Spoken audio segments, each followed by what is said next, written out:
Muito bem, então hoje tivemos aí a quarta fase da Operação Sangria, operação que investiga desvios de recursos para o enfrentamento à pandemia lá no Amazonas. Coincidentemente, esta investigação, essa operação foi deflagrada hoje, dia em que o STJ estava preparado para julgar o acolhimento da denúncia da primeira investigação, da primeira fase, contra o Wilson Lima. Estava tudo preparado, acabou que o recurso de um advogado da defesa do próprio Wilson Lima fez com que os ministros resolvessem adiar este julgamento. O Wilson Lima poderia ter virado réu, estava mais ou menos tudo encaminhado nesse sentido. Então, a atenção se voltou lá para Manaus. A PF cumpriu mandado de prisão, então, contra o secretário de Saúde, pode baixar um pouquinho, Freitas, contra o secretário de Saúde do Amazonas, fez buscas na própria casa do Wilson Lima, no seu gabinete, o secretário de Saúde, que é o Marcelo Campelo, é o terceiro, como eu acabei de mencionar.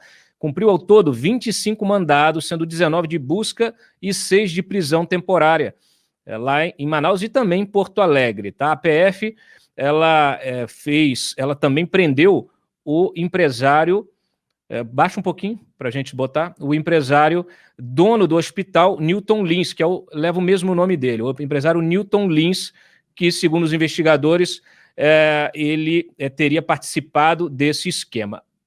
A investigação, a PGR, o pedido da operação, o pedido de prisão e as buscas, ele traz uma descrição dos supostos crimes, né, daquilo que está sendo investigado pela Lindora Araújo. Então, olha, os contratos, segundo a PGR, não atendem às necessidades básicas de assistência à população atingida pela pandemia. Verificou-se também que contratos das áreas de conservação, limpeza, lavanderia hospitalar e diagnóstico por imagem, todos os 3 firmados agora, em janeiro de 2021, também não teriam sido executados. Serviços não foram totalmente prestados em alguns contratos.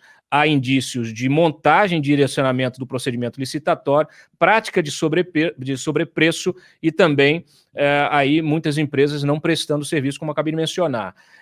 Olha, é curioso, né, porque apesar disso tudo, nós não tivemos um pedido da PGR nem de afastamento, nem de prisão do próprio Wilson Lima. O Wilson Lima, que é um aliado, sempre foi, ou pelo menos até agora, era um aliado do Jair Bolsonaro, recebeu os filhos dele em Manaus, inaugurou lá um centro de convenções há pouco tempo, com a presença até do ministro do Turismo, e agora está se sentindo traído. Na verdade, desde a semana passada, ele já estava preocupado, disse a interlocutores que já estava preocupado, porque houve aquele pedido da CPI da Covid de convocar os governadores para prestarem depoimento na CPI.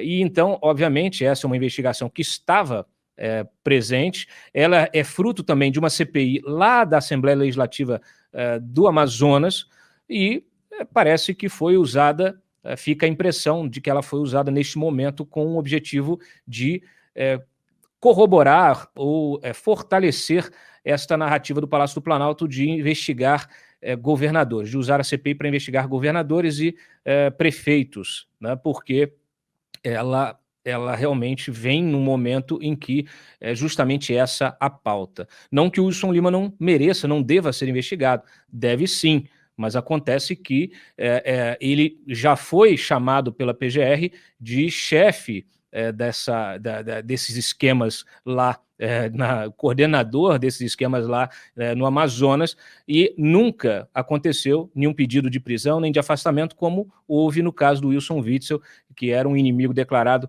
do Jair Bolsonaro. Pelo menos essa é a minha impressão. Vamos ouvir o Mário Sabino. Solta a vinheta, Robson. Papo Antagonista. As notícias essenciais para entender os assuntos da semana no Brasil. Comentário de Mário Sabino.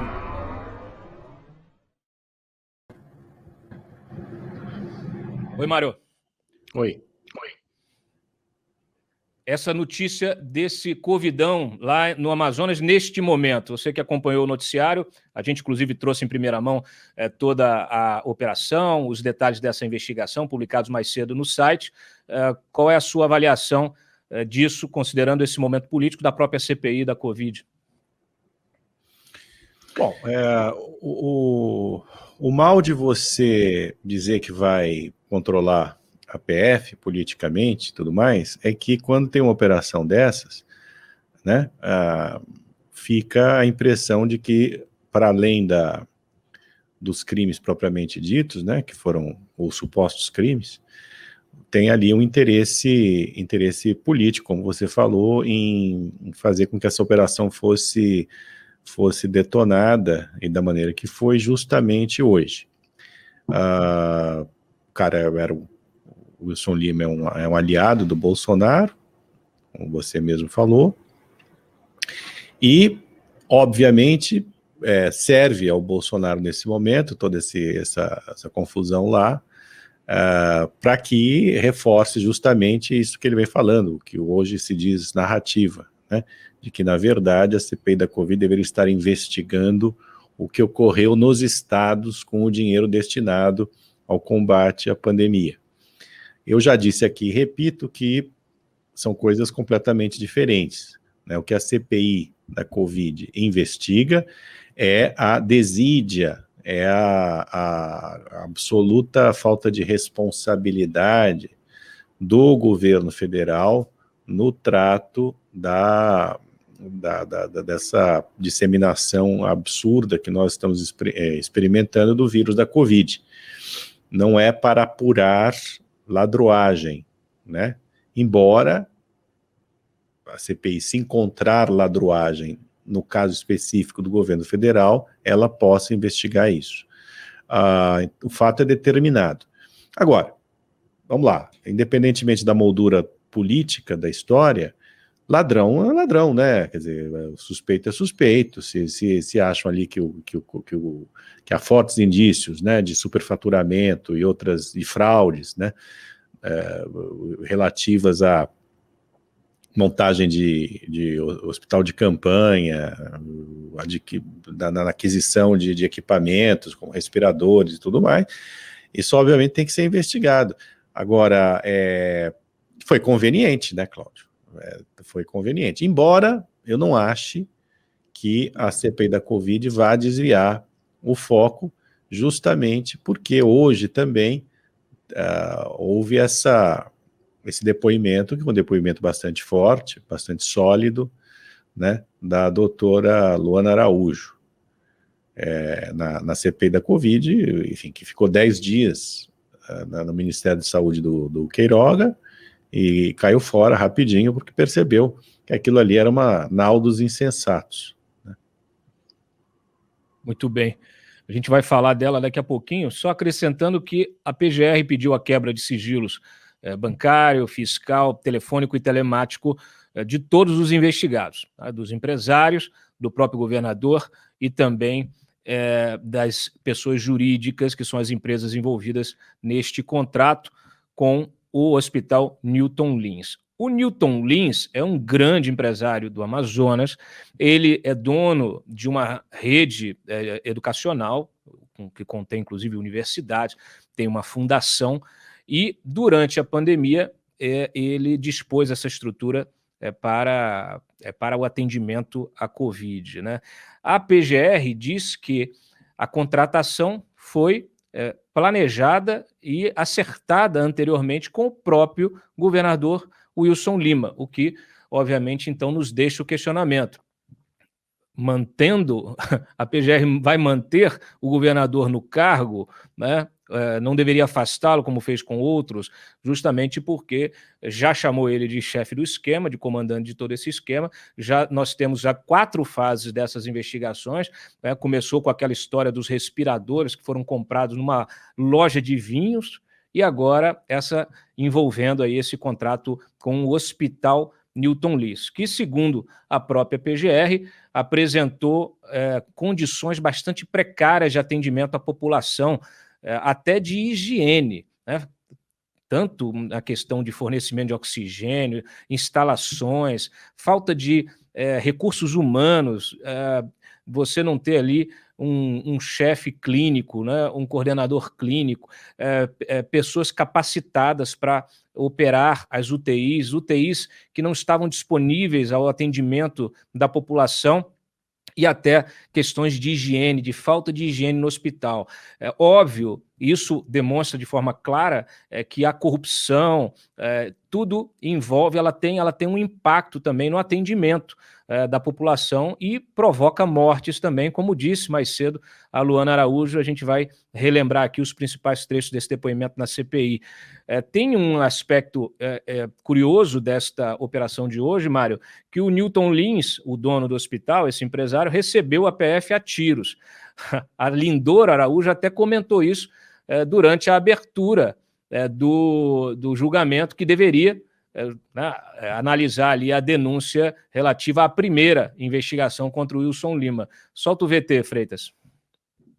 Fazer um comunicado à corte, que hoje pela manhã nós tivemos uma operação lá na cidade de Manaus, e houve em relação àquela operação do ministro, que o relator é o ministro Francisco Falcão, que hoje nós teríamos até a apreciação da primeira denúncia, que já temos a segunda, em relação ao governador e à organização criminosa lá do Amazonas, e teve um incidente bastante sério. Eu queria comunicar à corte, em razão de ter sido um mandado de busca do ministro Francisco Falcão, que é o relator, e a Polícia Federal foi recebida a tiros pelo filho no momento, eu não estou lembrando o nome, do Newton Lins, e também foi recebida a tiros. Foi uma situação bastante constrangedora e perigosa lá em Manaus.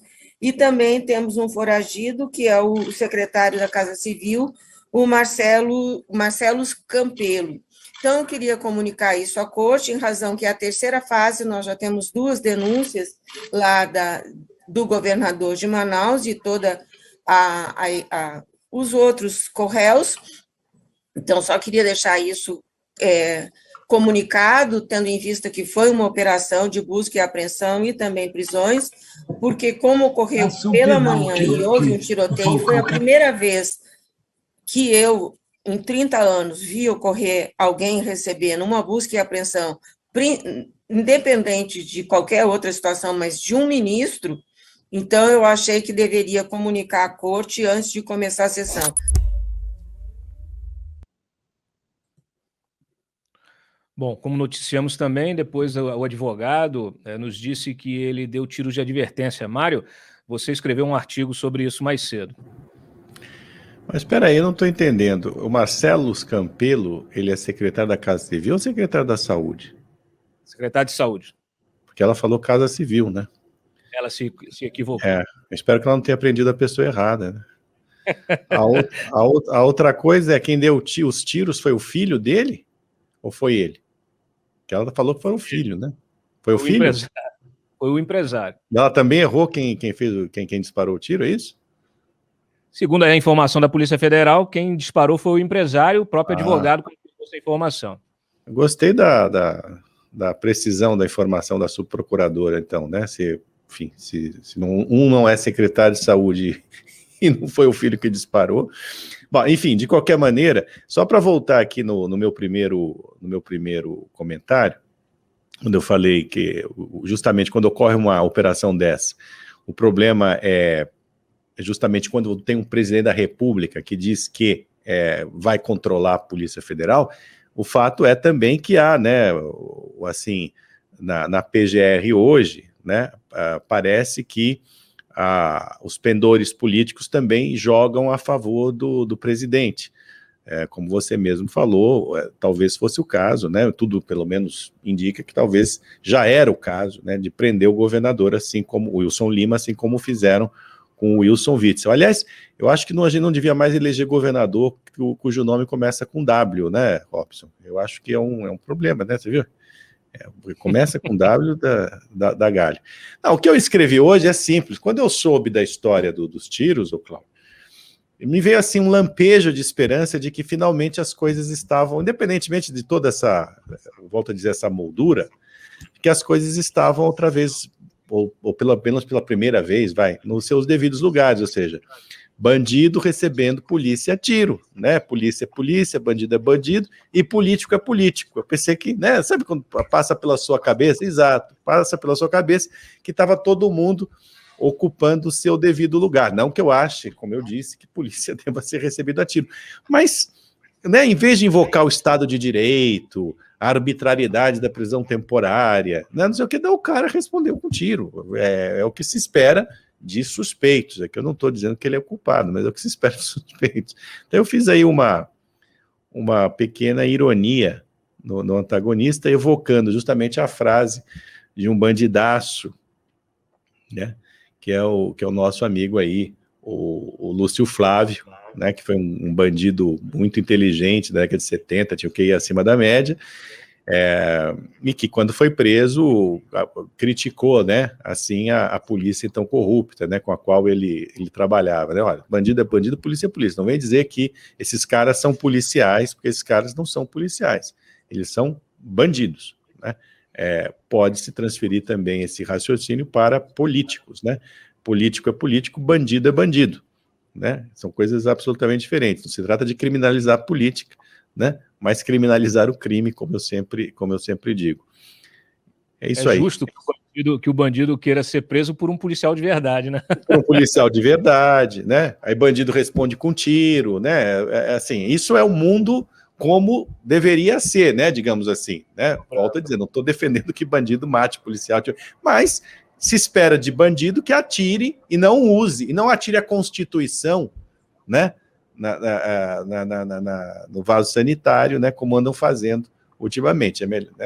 Eu acho mais perigoso para o país quando o bandido resolve atirar a Constituição no vaso sanitário do que, respondendo aos seus ímpetos, né? Resolve enfrentar a polícia, que está lá para isso mesmo, né? Bom, eu acho que a Lindora se confundiu porque o nome do Newton é Newton Costa Lins Júnior, né, que ele é o empresário. E o pai dele é um professor conhecido também de lá, que é o... Então, o hospital leva o nome do pai, né, e o Newton Costa Lins Júnior é o dono, o sócio administrador. Tá todo mundo errando hoje. Mesmo a gente errou, né, Cláudio? A gente disse que o cara tinha se refugiado. Essa história é interessante, porque mostra umas conexões meio curiosas no Brasil, né? Porque o Cláudio noticiou hoje, que foi o primeiro a noticiar a história, noticiou que o cara tinha se refugiado num consulado, né? Consulado da Suécia. Eu já achei muito curioso, o cara tá no consulado da Suécia, né? Mas é porque, enfim, houve ali uma confusão, né, Cláudio, na emissão dos mandados, e parece que o consulado honorário da Suécia fica no mesmo prédio da faculdade da qual o sujeito que foi preso é dono. É isso? Se eu entendi bem? A mulher dele é a reitora e, por sua vez, cônsul honorária da Suécia. Então assim... E fica do lado da casa dele. A Polícia Federal... O problema aconteceu porque a Polícia Federal, quando chegou de manhã para cumprir os mandados, ela cumpriu, ela foi na escola, na universidade, e aí se deparou com o consulado, né, o consulado honorário. Aí ficou aquela dúvida se ela cumpriu o mandado ou não lá. Na verdade, não era nem lá que ela deveria cumprir, era na fundação, porque ele tem uma fundação chamada... Então, ou seja, o sujeito foi preso em casa, o sujeito não estava na fundação, não estava... Fica do lado da escola. É um compound, né? Um compound da corrupa, né? Pelo jeito, Agora, você pode imaginar a notícia chegando lá em Estocolmo, né? Que o marido da consuleza, né? Da Suécia honorária em Manaus está sendo preso por corrupção, porque montou um esquema em cima de doente de Covid. Ruim, hein? É muito ruim esse troço. Eu acho que eu vou recomendar aos suecos que não tenham, né, não tenham consulado honorário em qualquer lugar do Brasil. Já basta ter embaixada em Brasília, né? Não saiam de lá. Não saiam de lá. Fiquem lá, ali só vai para o aeroporto e volta. Melhor, é o mais recomendável. Até porque sueco tem sempre cara de sueco, né? Gringo. E podem ser assaltados.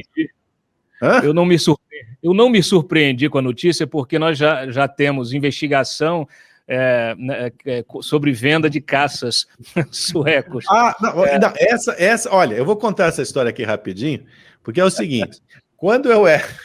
Essa foi a coisa mais engraçada, uma das coisas mais engraçadas que aconteceram na minha carreira, porque eu era correspondente lá em Paris, né? E aí a revista para a qual eu trabalhava, Veja, me ordenou, porque afinal de contas eu recebia salário lá, para entrevistar o presidente da SOB, é assim que pronuncia, o ZOB, acho que é ZOB que pronuncia, né? Que estava vendendo os tais caças Gripen para o Brasil. E eu fui até Estocolmo, né? Fiz a entrevista com o sujeito, perguntei para ele, escuta, esse negócio de corrupção na compra desse caça, não, imagine, a nossa empresa tem o aval da monarquia sueca, que jamais admitiria, blá, blá, blá. Aí eu pus lá, falei, os suecos são legais, o cara está falando que não tem corrupção nenhuma aqui, e ninguém comprou ninguém para vender os caças para o Brasil, né? Pô, rapaz, olha só, anos depois, a gente avacalha até com o sueco, né? Essa que é a verdade. Aqui, temos o que mais a gente tem é isso, né? Temos alemães, suecos. Mas também tem, olha, vamos também. O que a Lava Jato fez foi isso, né? Ela pegou essas sondas japonesas, empresas japonesas. Olha. Deu de tudo. Eu lembrei do grego também, que andou vendendo respirador. Mas você sabe aqui que o pior, eu estou aqui brincando que o Brasil avacalha, mas esses caras aí, desses países, né, eles acham também que o terceiro mundo é a lixeira do mundo, né? Então também tem uma atitude ali, isso não significa que eu estou desculpando ninguém aqui no Brasil, né? Mas essa postura, né, que recende um pouco a colonialismo, né? Imperialismo, colonialismo, é muito ruim. Quer dizer, as empresas americanas, por exemplo, elas estão sujeitas hoje em dia, né? Depois de corromper muito, a leis muito férreas, né? O ato anticorrupção, que estabelece que a empresa americana não pode corromper nem dentro dos Estados Unidos e também não fora. Não pode fazer isso fora também. As empresas europeias já precisam de uma regulação mais rígida, como essa americana. Bom, enfim, a gente foi falar de caça sueco, vamos voltar ao assunto, né?